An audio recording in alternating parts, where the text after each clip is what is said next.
Football football বলতে সবার আগে আমাদের মাথায় আসে কলকাতা। কারণ ফুটবলের মক্কা বলা হয় কলকাতাকে।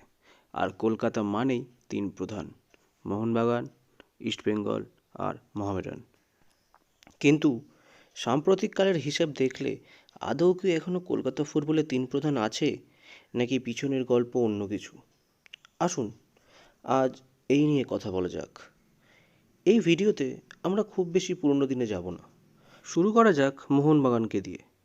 মোহনবাগান ক্লাব শেষ 10 বছরে দুবার জাতীয় লিগ জয় হয়েছে, এছাড়া 5বার রানার্স আপ হয়েছে, একটা ফেডারেশন কাপ জিতেছে এবং একবার তাতে রানার্স আপ হয়েছে, একটা ডুরান্ড কাপ এবং তাতে দুবার রানার্স আপ, এছাড়াও একবার সিএফএল বা ক্যালকাটা ফুটবল লিগ এবং তাতে একবার রানার্স আপও হয়েছে।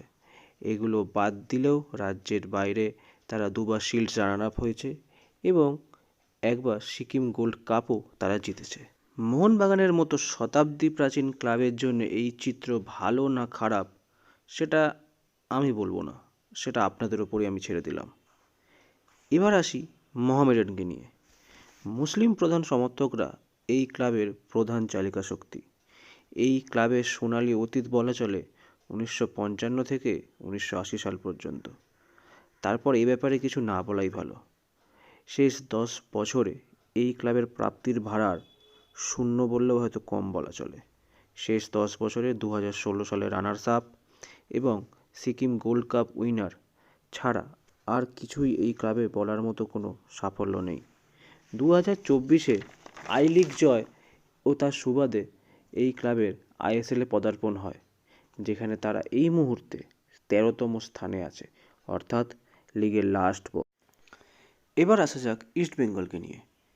ওপার বাংলা সমর্থক নিয়ে তৈরি যাদের পরিচয় খেলার মাঠে হার না মানা মনোভাবের জন্যে, তাহলে আসুন দেখে নিই শেষ 10 বছরে ইস্টবেঙ্গলের পরিসংখ্যান। 3টে সিএফএল এবং একটা সুপার কাপ। হ্যাঁ, ইস্টবেঙ্গলের মতো শতাব্দী প্রাচীন ক্লাবের সাথে কি এমন পরিসংখ্যান মানায়? আসুন এখন খোঁজা যাক ঠিক কী কী কারণে আজ শতাব্দী প্রাচীন এই ক্লাবের ট্রফি খরা চলছে। ইস্টবেঙ্গলের সাম্প্রতিককালে দুরবস্থার পিছনে প্রথম ও অন্যতম কারণ হলো দুর্বল ম্যানেজমেন্ট। আই লিগ থেকে আইএসএলে উত্তরণ ঘটানোর পর সবথেকে বেশি প্রয়োজন যেটা ছিল সেটা হলো একটা স্ট্রং এবং স্টেবল ইনভেস্টর। এমতো অবস্থায় প্রথম আসে কোয়েস কর্প। লোকমুখে তার দৌলতে ভাসত ইস্টবেঙ্গল নাকি তখন 400 কোটির টিম। কিন্তু কথায় আছে এক মাঘে শীত যায় না। দুর্বল ম্যানেজমেন্টের বদান্যতায় 2020 সালে কোয়েস পিছু হটে যায়। পরবর্তীকালে আসরে নামে শ্রী সিমেন্ট, যদিও এক্ষেত্রে প্রধান কারিগর রাজ্যের মুখ্যমন্ত্রী মমতা ব্যানার্জি। তার মধ্যস্থতায় এই চুক্তি স্বাক্ষর হয় 76% শেয়ার হস্তান্তরের মাধ্যমে। কিন্তু এই মধুর পর্বও বেশি দিন টেকেনি।